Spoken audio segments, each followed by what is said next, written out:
Les Frikawa Days ont officiellement démarré ce 27 mars. Pour cette première journée de formation des créateurs de contenu, plusieurs masterclass et des conférences sont données. La masterclass aujourd'hui, c'était essentiellement pour pouvoir apprendre aux créateurs comment faire une ligne éditoriale. Déjà pour créer en fait la différence que créateur de contenu, c'est d'abord quelqu'un qui crée de la valeur. Donc c'est quelqu'un qui partage quelque chose qui est utile à son public. Et ce public-là, il faut d'abord en fait le connaître, savoir qui il est, pourquoi il a besoin de notre contenu et où on peut le trouver.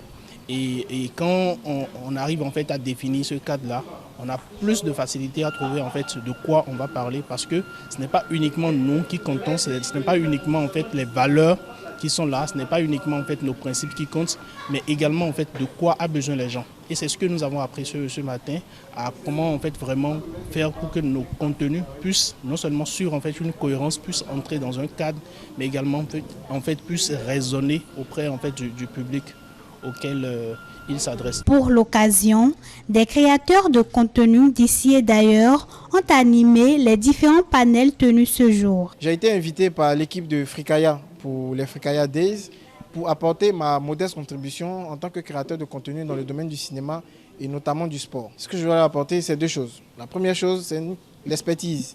Comment se professionnaliser dans le métier de créateur de contenu. Et la deuxième chose, c'est comment monétiser ce talent-là. Et j'espère apporter une plus-value à tous mes frères béninois. Merci déjà aux organisateurs de m'avoir invité ici à Cotonou pour partager mon expérience. Apprendre aussi des autres parce que j'ai beaucoup appris. Et le fait même de venir ici, de rencontrer d'autres personnes qui font d'autres choses, ça me permet d'enrichir ma palette de contenu. Donc moi, je suis très heureux et j'espère que ce genre d'initiatives vont se multiplier, que ce soit au Bénin ou même partout sur le continent.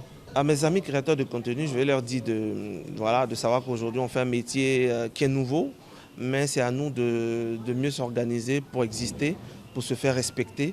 Et c'est ce que dans d'autres pays comme le Nigeria, ils ont compris. Il y a beaucoup qui vivent de ça. Il faudrait qu'on fasse pareil ici en Afrique francophone. Il faut vraiment se professionnaliser. Et pour cela, il faut suivre des formations comme ce qu'on vient de suivre avec les Frikawa Days. Tout en saluant l'initiative, des participants expriment leurs impressions. Les créateurs de contenu déjà connus, qui ont de l'audience, ils ont partagé leur expérience et on a vu, on a su ce qu'il faut faire, ce qu'il ne faut pas faire.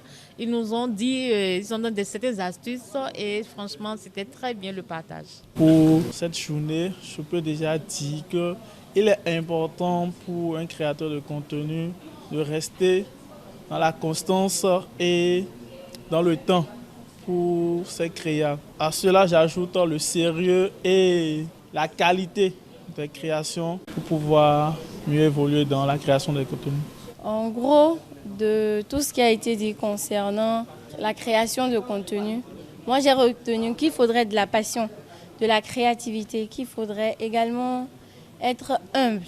On doit essayer de proposer des contenus pour accrocher le public, proposer des contenus créatifs. Frikawa vise à accompagner les créateurs de contenu dans leur parcours de monétisation tout en offrant aux frikeurs la possibilité de soutenir leurs créateurs de contenu préférés.